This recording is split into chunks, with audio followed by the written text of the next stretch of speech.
Jacey's Creek. My name's Emily, and today we are doing episode 5, and it's called Indian Summer, and this came out on October 27th, 1999.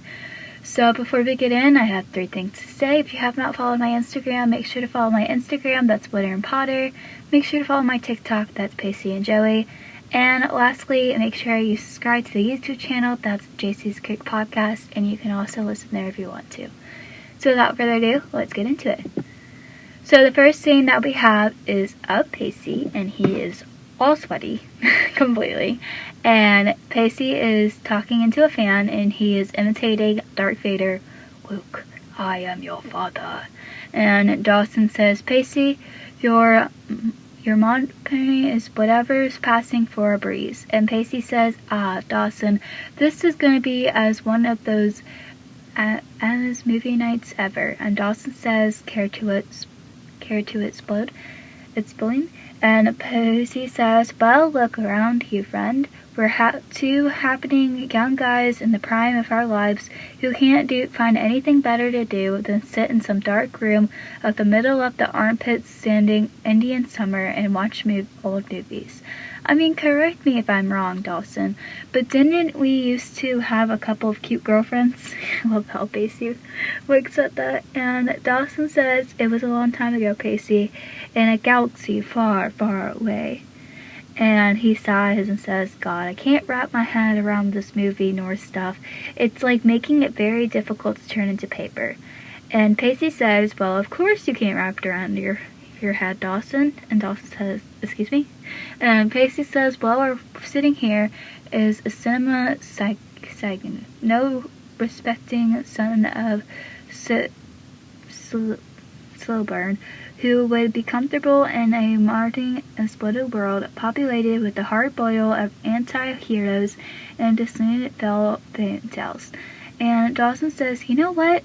Could we reschedule this verbal confused pace? It's too hot for a spiky repent. And Pacey laughs and then says, but this is right here. This is the scene a little fellow can relate to. Pacey Witter is not a walking, talking empress of Bonan's protagonist. And Dawson says, okay, Joey Antihero, explain to me how can a guy that does not know this woman is setting up to him to follow a epic protest? And Pacey says, because Dawson, not all of us are immune to the lens of sex as you are.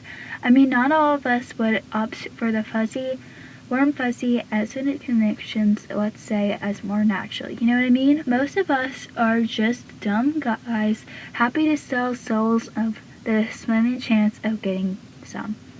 I love how Pacey is saying all this, but he hasn't really talked about sex at all in the last episode, so this was kind of a change. And Dawson says, can I quote you on that? And Pacey says, oh yeah, Witter, two T's. Fun times over here. All this rapid-fire disconstruction is making me wary. Dawson, I think I shall retire to the cooler climes, namely the air conditioning and tires of my pop's squirrel car. Like, he was like, I'm going back to the car.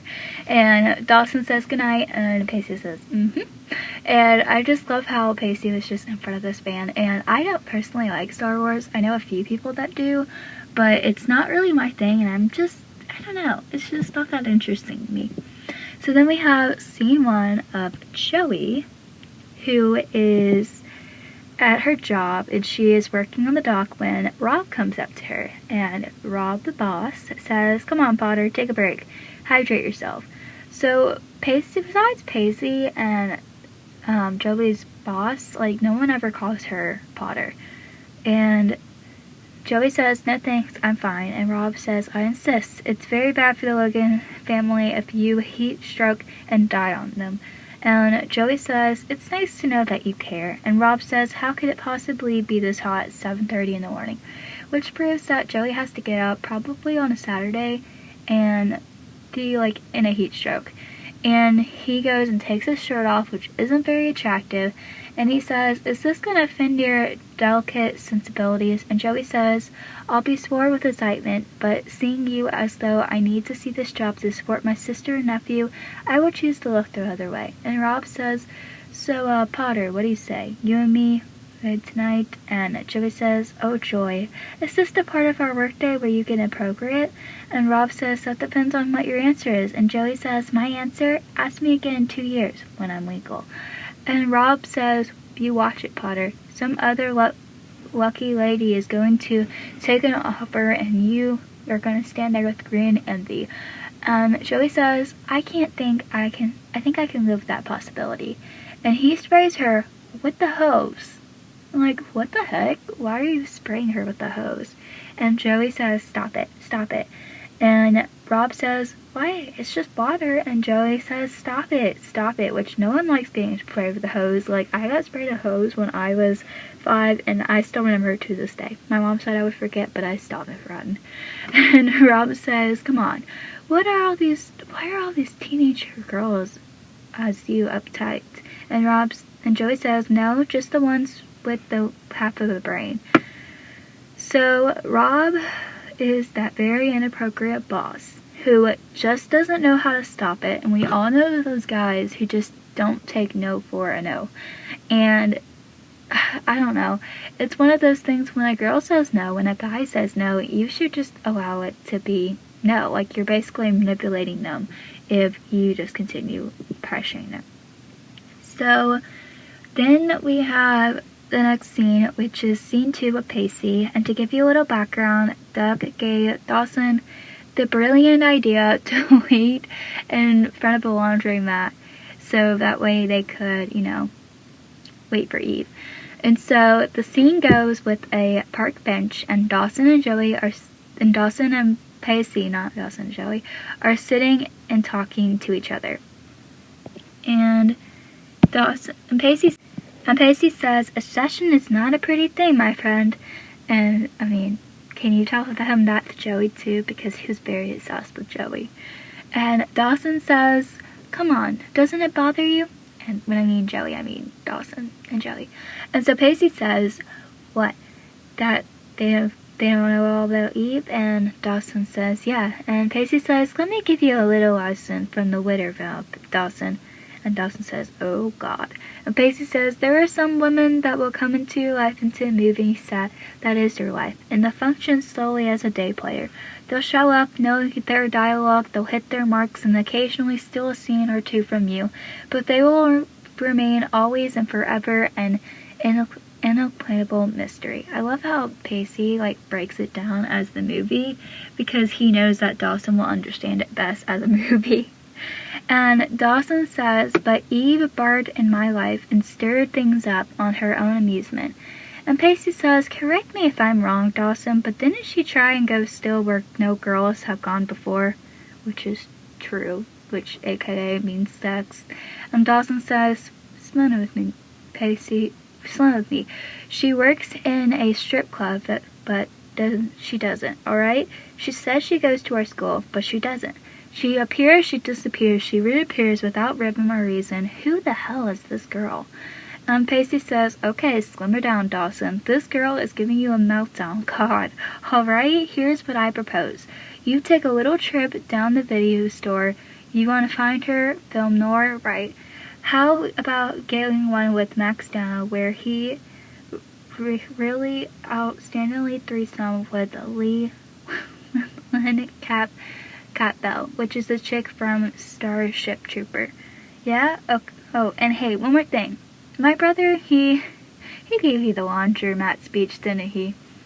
Which I love because we can see how Dawson and Pacey are close as friends. Even his family knows Dawson and how close they are. But also I love how we can tell that Pacey has definitely got this speech from Doug. And Dawson says, yeah, and Pacey laughs, and Dawson says, sees Eve by the hot dog nearby, and Pacey says, well, Duckity-Dug's laundry theory may be all well and good, but it's a tad too Andy of Macron for my taste. Givers my dudger, I prefer Sheriff Dad's discern on how the pen to tell on the subject. Watch and learn, my friend. I love how Pacey just knows the advice that Doug and his dad are going to give. But then we see the next scene of scene 2 of Joey, and they are at Joey's work, and Rob comes up and rings the bell, and Rob says, miss, a little service here, please. And Joey says, very funny. And Rob says, I'm serious. I got my father to say, Red Cozer over here. Could you fill it up for me? I don't want to get gas all over myself. I'm here on a date. And Joey says, so I smell. You have gone a little overboard. I love how she says, so I smell. It's just proof that that she knows that he smells like cologne. And she says, you gone a little bit overboard on the CK1. And Rob says, wait till you see her, Potter. She's a cutie, about your age, better dressed, though not so uptight about showing off a little skin. I'm going to get so lucky tonight. And Joey says, don't tell me you actually found some high school girl so riddled with insecurities that she actually falls for your minor league humped personality.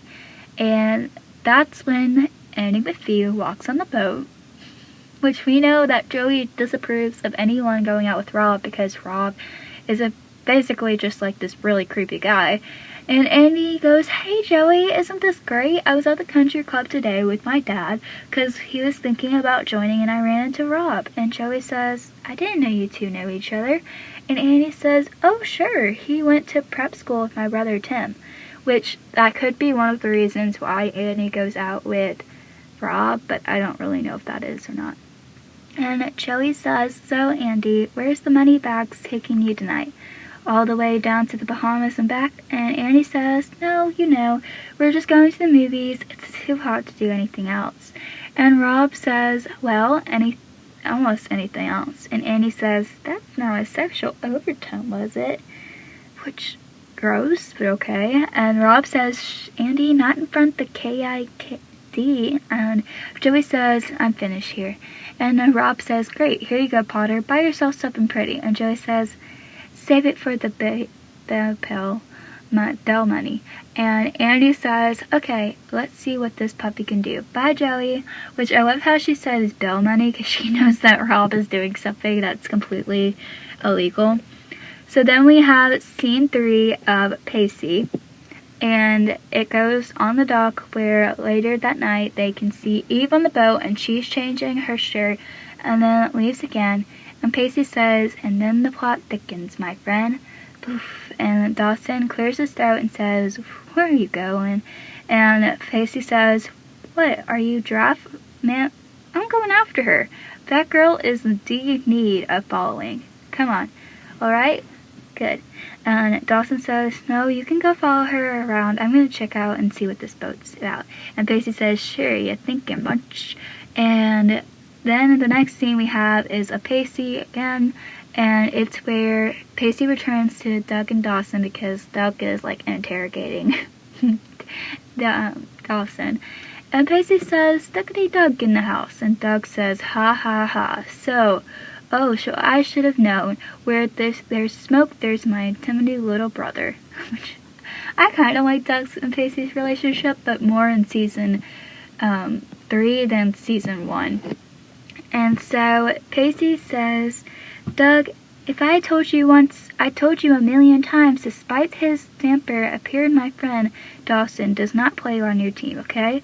You're not going to have another date to the police ball. And Doug says, little brother, your obsession with my sexuality is just plain weird. Which we just know that's just a sibling thing. Like, if anyone thinks this is more serious than a sibling thing, like, okay. Pacey's not homophobic, he's just messing with his brother because he knows it gets on your nerve. You know, like when you have like a sibling and they say something and it's like, why did you say that? And so you know that they know that it got on your nerves, so they just keep pressing you the whole time. That's what this is. And so Pacey said, and Dawson said, oh, sorry, there's too many people apparently. Doug says, look, I have to talk to Dad again. And Pacey says, Doug, it may not be today and it may not be tomorrow, but that Al-Qaeda story will be yours. And copy's going to be read. Good cop, gay cop. That's Dougity Splitter's story. And I'm telling you, Doug, we're going to be so proud of you. Really, truly. And he's chuckling. And Doug says, "Oh, I am not gay. Now both of you off the dock now. Off the dock now. I mean it." And they leave Doug by the boat, and Dawson says, "Well," and Pacey says, "Oh, she's a squirmy one, that one. Lost me like that." I love how Pacey is like distracting Doug from getting anywhere, and so that's what Pacey's really doing, and Doug is just completely annoyed by it, like, why am I even trying for this boy? So then the next scene that we had is scene 3 of Joey, and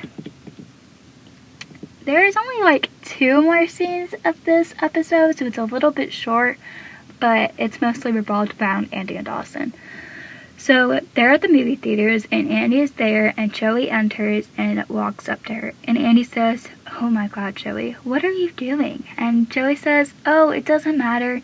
And Andy says, "Come here, isn't this amazing? Me on a date with Rob Logan, Senator Logan's son." So he knows that, we know now that Rob's parents are completely loaded because Andy says that. And she says, "Not that it matters, but if it doesn't hurt, and he's so cute." And Joey says, "Slow down, Andy, okay?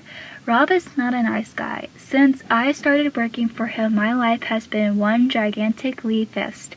He's a creep to an explosion degree."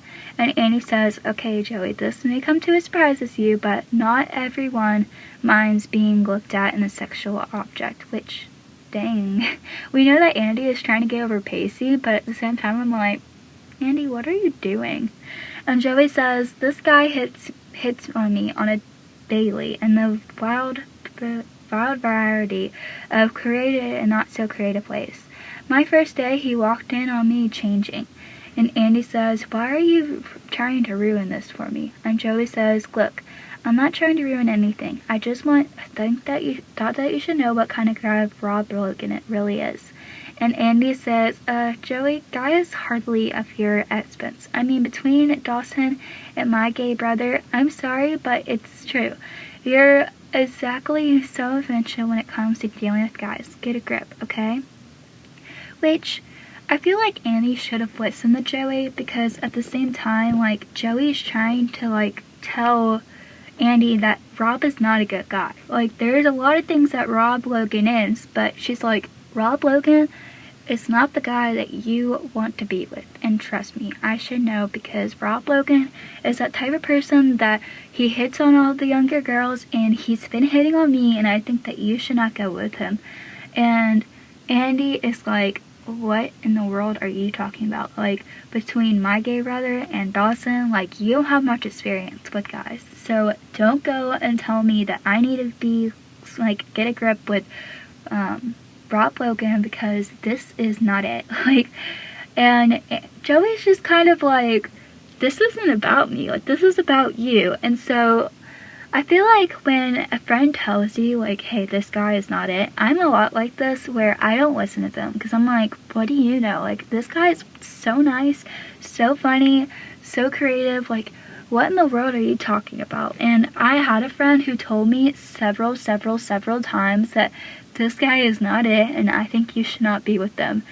But I didn't listen. And then later I was like, yeah, you were right. And she's like, I told you so. And Joey says, it's not about me. And Andy says, yeah, it is, Joey. I mean, you're fixated on Dawson, and you're too closed off to any new experience that so much of a guy looks at you, you freak out. Joey, staying home every Friday night is not going to bring him back. And Joey says, going out with a man like Rob Logan is a recipe for recovery. Andy, if you think a little escalation is going to help you get over Pacey. And Andy says, Joey, I'm moving on with my life. Somehow I thought you of all people would understand and be happy for me. I guess I was wrong. So in this, I'm like, Andy, Joey's not trying to take Rob Logan from you. You don't have to get all defensive with it.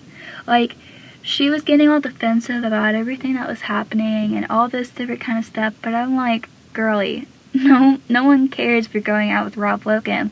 Like,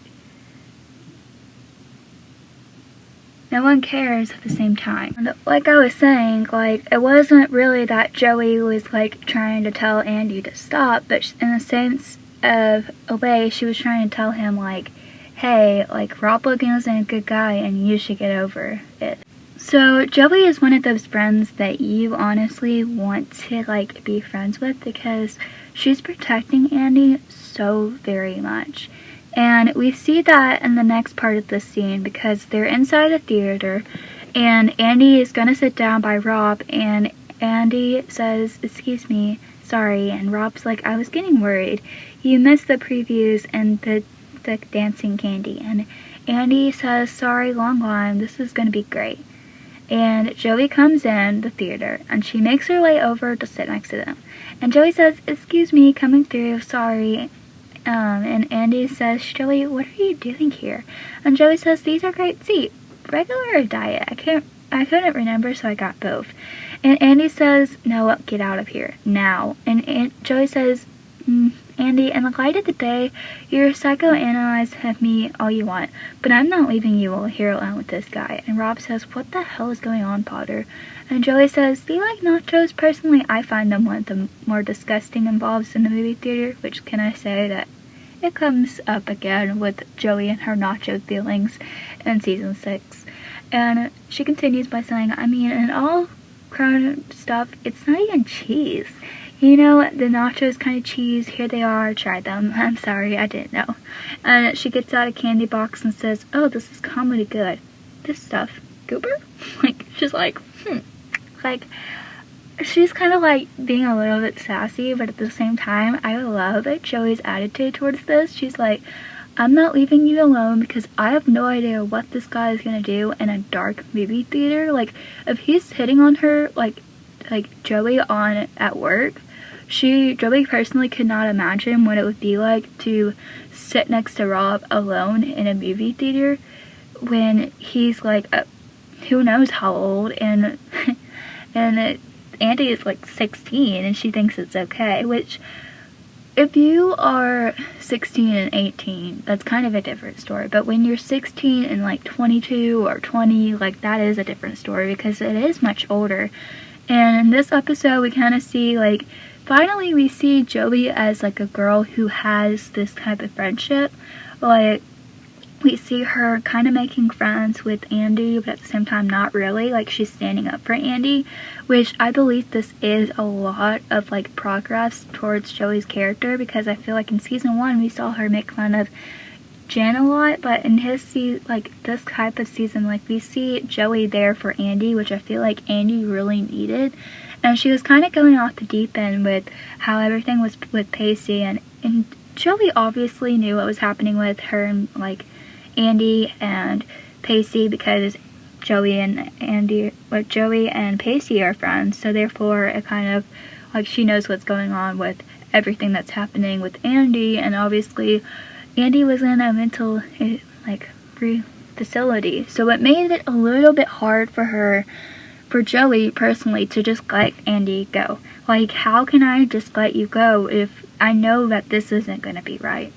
Obviously, it's up to Andy and her decision, but Joey just personally knew that if she let her friend go, that this was not going to end up good for her or good for anyone. And personally, she knew that this was illegal, so she made it worth it.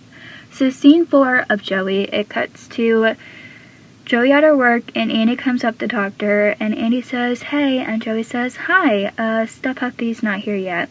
You must keep him out pretty late last night." And Andy says, "Okay, nothing happened, and not that you deserve an explanation, but right after the movie, he welcomed me in front of my door, and he was a perfect gentleman." So this was kind of what I was talking about earlier with how your best friend will try to warn you, and in your head, you're like, "Man, but he's such a good guy. Like, he does this, and he follows my values in this."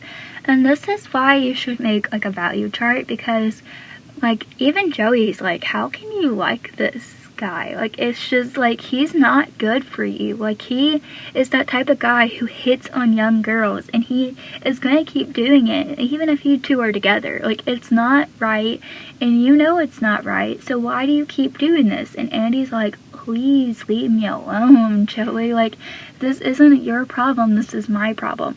So that's kind of where their situation is right now.